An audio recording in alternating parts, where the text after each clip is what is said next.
दोस्तों आप सभी लोग यहाँ पे ध्यान दें। ये आपका एमपी ऑनलाइन का आई फॉर्म वाला पोर्टल दोस्तों मैंने यहाँ पे ओपन कर रखा। ये देखिए इसकी ऑफिशियल वेबसाइट रहेगी। दोस्तों देखिए इससे पहले वाले अपडेट में यानी कि इससे पहले वाला जो वीडियो था इसमें मैंने आपको एक एमपी एनएचएम की यानी कि मध्य प्रदेश में एनएचएम की एक वैकेंसी की इन्फॉर्मेशन मैंने आपको यहाँ पे प्रोवाइड कराई थी। एक ऑनलाइन फॉर्म, ठीक है। तो डिटेल्स डाल के मैंने आपको एक ऑनलाइन फॉर्म मैंने आपको यहाँ पे ओपन करके बताया था। इसमें दो अलग अलग तरीके की पोस्ट थी। कौन सी जानकारी की मैं यहाँ पे बात कर रहा हूँ, थोड़ा नीचे मैं आपको उसके यहाँ पे स्क्रॉल करता हूँ। देखिए आप लोग अपनी स्क्रीन पे जो एनएचएम का जो सेक्शन है, तो मैंने आपको बताया था कि मध्य प्रदेश में एनएचएम के थ्रू, ठीक है, एमपी एनएचएम के थ्रू दोस्तों दो वैकेंसीज आप लोगों की यहाँ पे आई हुई हैं, 250 नंबर की और 255 नंबर की। जिसमें से मैंने दोस्तों कल आप लोगों को 250 वाली ये जो वैकेंसी है जिसमें दो पोस्ट थी, असिस्टेंट प्रोग्राम मैनेजर, ठीक है, और दूसरी पोस्ट देखिए पब्लिक हेल्थ मैनेजर, ठीक है। तो ये दो अलग अलग पोस्ट पे ये वैकेंसीज को लेकर मैंने आपको पूरा फॉर्म ओपन करके आपको बता दिया था। इसमें आप लोग ने देख लिया था कि दोनों पोस्ट पर, ठीक है, असिस्टेंट प्रोग्राम मैनेजर और पब्लिक हेल्थ मैनेजर दोनों पोस्ट पे क्या क्या क्वालिफ़िकेशन चाहिए थी, तो आप लोग ने यहाँ पे फॉर्म में देख लिया था। और मैंने आपको शुरू में ही बता दिया था कि इसमें आपको एक्सपीरियंस चाहिए। तो इसकी जानकारी भी दोस्तों मैंने आपको उसी टाइम, ठीक है, फॉर्म ओपन करके आपको बता दिया था कि कितना एक्सपीरियंस मांगा जा रहा है, ठीक। और आप लोग में से काफ़ी लोगों ने वीडियो देखा, काफ़ी लोगों ने नहीं भी देखा, तो एक शॉर्ट में मैं आपको फिर से बता देता हूँ। यदि आपके पास सिंपल कोई भी बीएससी डिग्री है यानी कि बैचलर कोर्स है, ठीक है, कोई भी ग्रेजुएशन डिग्री है, ठीक है, या फिर मैं कहूँ डिग्री है, तो आप सभी लोग इसमें एलिजिबल हैं और एक्सपीरियंस इसमें आपको चाहिए पड़ेगा, ठीक है। फिर भी आप लोग एक बार वीडियो सेक्शन में चले जाना। आप लोगों को ये वाला वीडियो अभी कल ही मैंने कवर किया है, तो एक बार आप लोग ज़रूर देखना। आज के इस अपडेट में हम लोग इसके नीचे देखिए एक और वैकेंसी आई है 255 नंबर की, ठीक है। तो इसकी इन्फॉर्मेशन कवर करेंगे। इसमें देख लीजिए 5 फरवरी लास्ट डेट है। तो डिस्ट्रिक्ट न्यूट्रिशन कोऑर्डिनेटर, ठीक है, तो जिला न्यूट्रिशन कोऑर्डिनेटर की ये पोस्ट है। अप्लाई का ऑप्शन आप लोग अपनी स्क्रीन पे देख सकते हैं, ठीक है। फॉर्म स्टार्ट ऑलरेडी हो चुके हैं। 5 फरवरी तक का आपको यहाँ पे समय दिया जा रहा है, 5 फरवरी लास्ट डेट रहेगी। तो यहाँ पे दोस्तों इस फॉर्म को मैं ओपन करके आपको बताऊँगा क्वालिफ़िकेशन क्या क्या चाहिए। और देखिए इसमें भी आपको एक्सपीरियंस चाहिए है, तो मैं आपको अभी डिटेल दे देता हूँ, ठीक है। आप लोग फॉर्म में खुद ही देख लेना, जिसमें आपको सारी चीज़ें क्लियर हो जाएंगी और कौन कौन से डॉक्यूमेंट्स इसमें आपको स्कैन करने हैं, ठीक है। कौन कौन से डॉक्यूमेंट्स आपको 10वीं की मार्कशीट हुई, 12वीं की मार्कशीट हुई, तो इसके अलावा और कौन से डॉक्यूमेंट्स हैं, तो स्कैन होंगे ये डॉक्यूमेंट्स आपके। तो अभी मैं आपको इसकी भी जानकारी फॉर्म ओपन करके आपको दिखाता हूँ। तो सबसे पहले आपको वीडियो को लाइक कर देना है, लाइक कर दीजिए। और अभी तक चैनल को सब्सक्राइब नहीं किया है और सभी वैकेंसीज़ की जानकारी आपको चाहिए है तो सब्सक्राइब करके रख लेना। मध्य प्रदेश में एनएचएम के through back to back vacancies आपके यहाँ पे आती जा रही। इससे पहले 5 वैकेंसीज़ पहले आ चुकी हैं, ठीक है। ये इसके बाद ये 2 वैकेंसी और आ गई, तो आई होप इसके बाद एनएचएम और भी वैकेंसी रिलीज़ करे, बिल्कुल करेगा ही करेगा। और भी वैकेंसीज़ आनी है तो चैनल को सब्सक्राइब कर लेना, आगे की वैकेंसी की जानकारी आपको मिलती रहेंगी। चलिए बढ़ेंगे इन्फॉर्मेशन की ओर। और यहाँ पे दोस्तों जो डिस्ट्रिक्ट न्यूट्रिशन कोऑर्डिनेटर की पोस्ट है, अप्लाई का जो ऑप्शन है इस पर यहाँ पे मैं क्लिक कर देता हूँ। तो नेक्स्ट यहाँ पे जो पेज है इसमें दोस्तों हमें फॉर्म ओपन करने के लिए हमारे पास यूज़र नेम और पासवर्ड होना चाहिए। तो एक कैंडिडेट की सारी डिटेल्स मेरे पास अवेलेबल है ऑलरेडी। जो कैंडिडेट है, ठीक है, वो एमपी ऑनलाइन के इस पोर्टल पे रजिस्टर है, ठीक है। इससे पहले कई फॉर्म वो अप्लाई कर चुका है, तो उसकी डिटेल मेरे पास यहाँ पे रखी हुई है। तो मैं सही सही यूज़र नेम, पासवर्ड और कैप्चा फिल कर देता हूँ और लॉगिन करके आपको दिखाता हूँ। तो सबसे पहले डिटेल्स फिल करता हूँ। तो यहाँ पे दोस्तों मैंने सारी डिटेल्स फिल कर दी। जल्दी से मैं लॉगिन करता हूँ और डायरेक्टली फॉर्म ओपन करके आपको दिखाता हूँ। तो दोस्तों देख सकते हैं ये फॉर्म ओपन हो गया, ठीक है। District nutrition coordinator post recruitment 255, ठीक है। तो यहाँ पे दोस्तों देखिए एक चीज़ मैं क्लियर करूँगा, जितने भी फॉर्म आई फॉर्म की तरफ से आते हैं यानी कि आई फॉर्म वाले पोर्टल पे जितने भी फॉर्म आते हैं इसमें 2 पार्ट रहते हैं। हर फॉर्म में 2 पार्ट है, एक पार्ट आपका रजिस्ट्रेशन का है, एक पार्ट आपका अप्लाई का है। तो रजिस्ट्रेशन में आप लोग जो है अपनी बेसिक डिटेल्स भरते हैं, जो कि आपकी 10th की मार्कशीट हुई, जिसमें से आपका नाम लिया जाता है, आपका डेट ऑफ बर्थ, आपके माता का नाम, पिता का नाम, मोबाइल नंबर, ईमेल आईडी, ठीक है। तो ये कुछ बेसिक डिटेल है। फिर इसी रजिस्ट्रेशन वाले पार्ट में आपका एड्रेस की डिटेल भरी जाती है। फिर इसी रजिस्ट्रेशन पार्ट में आपकी फ़ोटोग्राफ हो गई, आपका सिग्नेचर हो गया, ठीक है। तो ये कुछ छोटे मोटे डॉक्यूमेंट्स हैं आप लोगों के इसमें रजिस्ट्रेशन वाले पार्ट में लिए जाते हैं। तो रजिस्ट्रेशन दोस्तों जब हो जाता है तो आपको यूज़र नेम और पासवर्ड मिल जाता है, जो कि मैंने आपको इससे पहले बताया, वही मैंने आपको उसमें फिल किया और ये पेज ओपन हुआ। तो जैसे यूज़र नेम पासवर्ड आपका कंप्लीट हो जाता है, फिर आप लोग अप्लाई करते हैं, ठीक है। जो अभी मैंने आपको अप्लाई का ऑप्शन बताया था थोड़ी देर पहले, आपको फिर अप्लाई करना होता है। फिर आप लोग दोस्तों इस पेज पर, ठीक है, यानी कि अप्लाई पेज पर आप लोग यहाँ पे इसमें आ जाते हैं। तो एक छोटी सी यहाँ पे इन्फॉर्मेशन दी। अब देखिए फॉर्म की ओर हम लोग बढ़ेंगे, तो यहाँ पे लिखा है अप्लाई फॉर पोस्ट। तो पोस्ट देख लीजिए, पोस्ट यहाँ पे एक ही निकल के आएगी, डिस्ट्रिक्ट न्यूट्रिशन कोऑर्डिनेटर, ठीक है। तो ये पोस्ट है, इसी को हम लोग सेलेक्ट कर देते हैं। नेक्स्ट मांग रहा है ये हमसे सेंटर। तो हमें यहाँ पे दोस्तों 4 एग्ज़ाम सेंटर इसमें फिल करने होंगे। तो 4 एग्ज़ाम सेंटर में भोपाल है, इंदौर है, ग्वालियर है, जबलपुर है, ठीक है। तो रैंडमली यहाँ पे मैं कोई भी 4 सेंटर सेलेक्ट कर लेता हूँ सिर्फ आपको दिखाने के लिए। बाकी यदि आप लोग फॉर्म भरते हैं तो आप लोग अपनी पसंद के हिसाब से अपने एग्ज़ाम सेंटर चुन लेना। अब बात करेंगे क्वालिफ़िकेशन की। तो जो आपकी डिस्ट्रिक्ट न्यूट्रिशन कोऑर्डिनेटर की पोस्ट है, तो इसमें क्या क्वालिफ़िकेशन चाहिए, तो आइए देख लेते हैं क्या क्या योग्यता मांगी जा रही। तो देख सकते हैं इतनी सारी क्वालिफ़िकेशन इसमें अलाउ है, तो ध्यान दीजिएगा आप सब लोग यहाँ पे। तो सबसे पहले यदि आप लोग BDS हैं, ठीक है, यानी कि डेंटल वाले आप लोग डॉक्टर्स हैं, और साथ ही साथ आपके पास मास्टर पब्लिक हेल्थ है, आप लोग इसको अप्लाई कर सकते हैं, ठीक है। यदि आप लोग BDS हैं और master of public health management है, आप लोग अप्लाई कर सकते हैं। यदि आप लोग BDS हैं और यहाँ पे PG डिप्लोमा रखते हैं पब्लिक हेल्थ मैनेजमेंट में, आप लोग भी एलिजिबल हैं, ठीक है। और यदि आप लोग BDS हैं, ठीक है, यहाँ पे देखिए लिखा है BDS। तो यदि आप लोग BDS हैं और PG डिप्लोमा रखते हैं पब्लिक हेल्थ, ठीक है, पब्लिक हेल्थ के अंतर्गत, तो आप लोग भी दोस्तों इसमें एलिजिबल रहेंगे।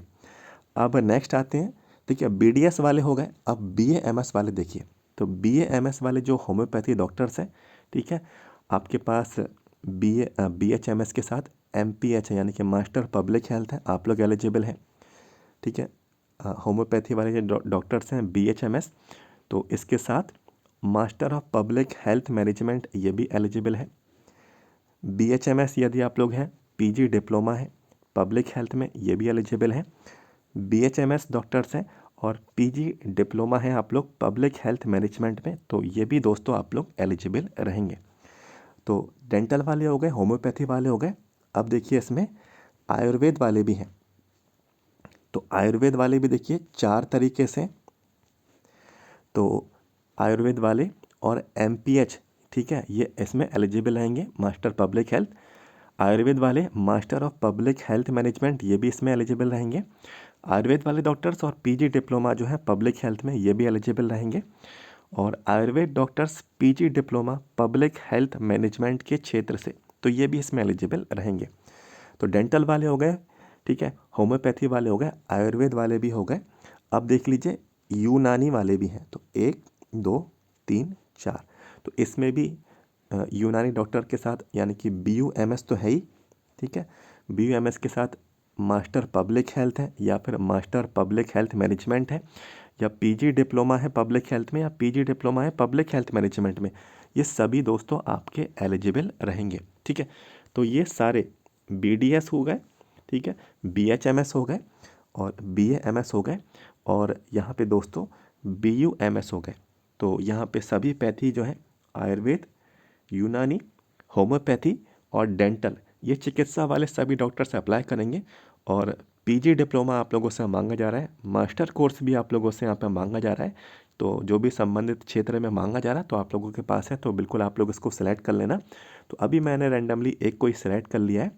अब देखिए ये क्वालिफ़िकेशन तो इसमें आपको चाहिए ही चाहिए है, इसके साथ आपको अनुभव भी चाहिए पड़ेगा, एक्सपीरियंस चाहिए है। तो लिखा है 3 ईयर, तो क्वालिफ़िकेशन तो आपको चाहिए है जो भी आप लोग सेलेक्ट करेंगे, ठीक है। इसके साथ 3 ईयर यानी कि 3 वर्ष का पोस्ट क्वालिफ़िकेशन एक्सपीरियंस, आपको ये एक्सपीरियंस चाहिए। पोस्ट क्वालिफिकेशन से मतलब ये है कि आपके क्वालिफिकेशन के बाद, यानी कि जो भी आप लोगों ने डिग्री की है उसके बाद का ही ये अनुभव होना चाहिए, ठीक है। और ये जो अनुभव है ये मैनेजमेंट के क्षेत्र में हो, ठीक है, मैनेजमेंट के क्षेत्र में हो, या फिर कोऑर्डिनेशन ऑफ कम्युनिटी हेल्थ हो, ठीक है, या फिर कोऑर्डिनेशन ऑफ कम्युनिटी हेल्थ हो, या कम्युनिटी मोबिलाइजेशन हो, ठीक है, कम्युनिटी मोबिलाइजेशन हो, या फिर इनसे रिलेटेड जो फील्ड एक्टिविटीज़ हैं इनसे संबंधित हो, ठीक है, हेल्थ न्यूट्रिशन सेक्टर से हो, ठीक है, हेल्थ न्यूट्रिशन के सेक्टर से हो। ये सारी जितनी भी आपको मैंने ब्रांचेस बताई हैं ये हेल्थ न्यूट्रिशन सेक्टर के अंतर्गत होना चाहिए, ठीक है। और ये गवर्नमेंट वाला भी चलेगा और प्राइवेट वाला भी चलेगा, ठीक है, चाहे गवर्नमेंट एक्सपीरियंस हो या प्राइवेट एक्सपीरियंस हो। तो मैनेजमेंट, कोऑर्डिनेशन, ठीक है, कम्युनिटी हेल्थ प्रोग्राम्स के अंतर्गत या फिर कम्युनिटी मोबिलाइजेशन के अंतर्गत या इनके संबंधित जो फील्ड एक्टिविटीज़ हैं इनमें आपके पास हेल्थ न्यूट्रिशन के क्षेत्र से सरकारी या गैर सरकारी आपके पास अनुभव होना चाहिए। तो ये आपको कंपलसरी है, ये आपको इसमें सेलेक्ट करना ही होगा। यस जैसे ही करेंगे इसके बाद ये पूछेगा कि आपके पास बेसिक कंप्यूटर की नॉलेज है या नहीं, ठीक है। तो MS Excel, MS Word, MS PowerPoint इसको लेकर यहाँ पे एक जानकारी है, बहुत ही बेसिक है, ठीक है, ईज़िली आप सभी को आता भी होगा। तो इसको आपको कंप्यूटर को लेकर यस आपको करना होगा और इसको कंपलसरी यस करना ही है, ठीक है। क्योंकि जो नोटिफिकेशन है वैकेंसी का उसमें लिखा हुआ है कि आपके पास कंप्यूटर की नॉलेज, बेसिक नॉलेज इनकी होनी चाहिए। नेक्स्ट बढ़ेंगे, ये आपसे मांग रहे हैं आपकी एक्सपीरियंस की डिटेल। तो यहाँ पे जो भी आप लोग अपने एक्सपीरियंस इन्होंने बोला है 3 वर्ष का, ठीक है, सरकारी या गैर सरकारी न्यूट्रिशन हेल्थ के क्षेत्र से, ठीक है, जो भी उन्होंने फील्ड बोली है, ठीक है, उसके अंतर्गत। तो ये एक्सपीरियंस की डिटेल यहाँ पे भरी जाएंगी, आपकी किस पोस्ट पे थे, आपकी वर्किंग डिटेल्स क्या थी, कब से कब तक का है, तो 3 साल का होना चाहिए, यानी कि 36 महीनों का ये होना चाहिए, ठीक है। इसके बाद हर बार की तरह बैंक डिटेल्स आपसे भरवाएंगे, तो बैंक डिटेल्स भरनी पड़ेंगी, ठीक है। इसके बाद ये आपसे 10वीं की मार्कशीट, आप देख लीजिए डॉक्यूमेंट्स कौन कौन से डॉक्यूमेंट्स इसमें आपको सबमिट करने हैं, अपलोड करने हैं।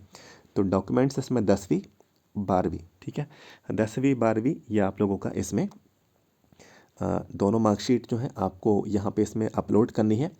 क्वालिफ़िकेशन, तो जो भी आप लोग ने, ठीक है, जो भी आप लोगों ने क्वालिफ़िकेशन प्राप्त की है, डेंटल वाले हैं तो डेंटल वाली, आयुर्वेद वाले हैं तो आयुर्वेद वाली, यूनानी वाले हैं तो यूनानी वाली, और होम्योपैथी वाले हैं तो यूनानी होम्योपैथी वाली, ठीक है।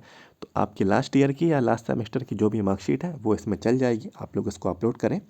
लिखा है नेक्स्ट फ़ोटो आईडी, तो आईडी प्रूफ जो है तो बेस्ट सबसे मैंने आपको पहले भी बताया कि आधार कार्ड, इसमें आपका फ़ोटो आइडेंटिफिकेशन भी होता है और एड्रेस प्रूफ भी रहता है, ठीक है, क्योंकि इसका जो आधार का जो बैक साइड रहता है उसमें एड्रेस भी दिया रहता है।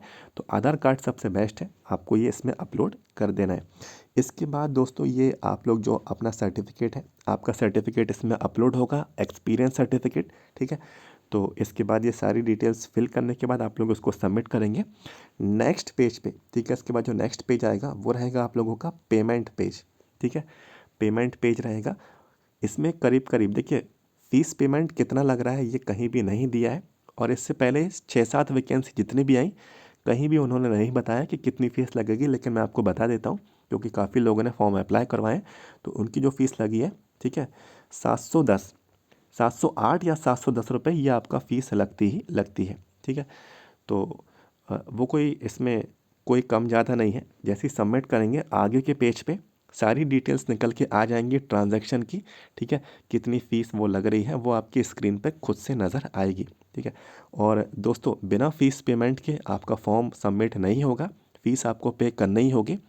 और फ़ीस जब आप लोग पे कर दें आप लोग चेक ज़रूर करना कि ट्रांजैक्शन हुआ भी है या नहीं, ठीक है। एप्लीकेशन नंबर आपको प्राप्त हो भी गया है या नहीं, ठीक है। एप्लीकेशन नंबर यदि प्राप्त नहीं हुआ है तो समझ लेना फॉर्म सबमिट नहीं हुआ है, और यदि एप्लीकेशन नंबर आपको प्राप्त नहीं हुआ है तो आपका एडमिट कार्ड नहीं आएगा, और एडमिट कार्ड नहीं आएगा तो फिर आप एग्ज़ाम नहीं दे पाएंगे, ठीक है।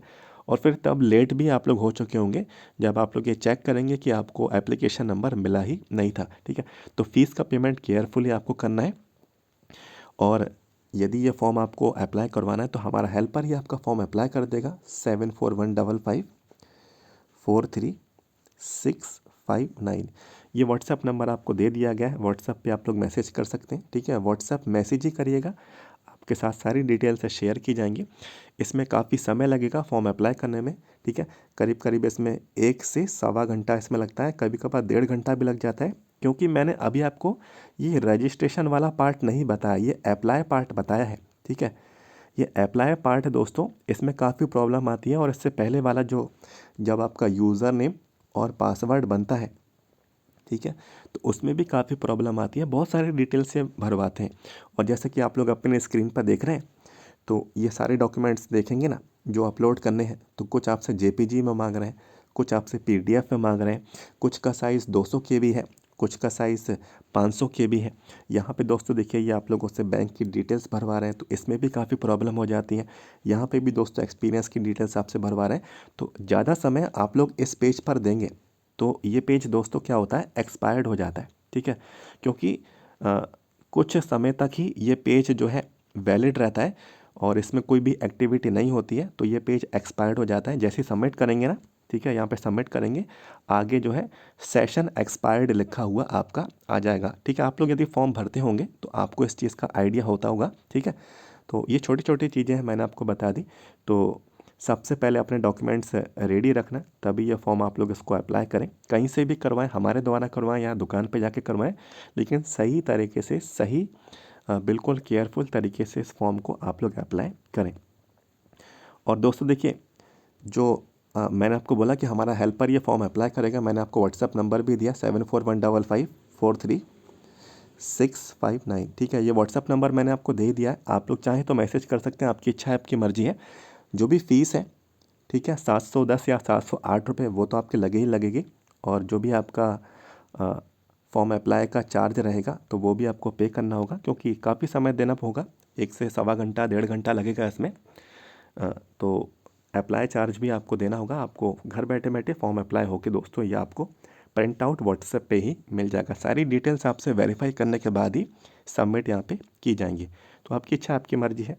और ये फॉर्म की डिटेल मैंने आपको प्रोवाइड कराई, इससे पहले वाला फॉर्म भी देख लेना, ठीक है। जो शुरू में मैंने आपको बताया था, तो उस फॉर्म को भी अप्लाई करना। और ये इन्फॉर्मेशन आपको मिली है, वीडियो को लाइक करके जाना। हमारे चैनल को अभी तक सब्सक्राइब नहीं किया है तो मध्य प्रदेश में NHM की सभी वैकेंसीज़ की जानकारी के लिए चैनल को सब्सक्राइब कर लें। तो दोस्तों मिलते हैं आपसे next. Thank you so much.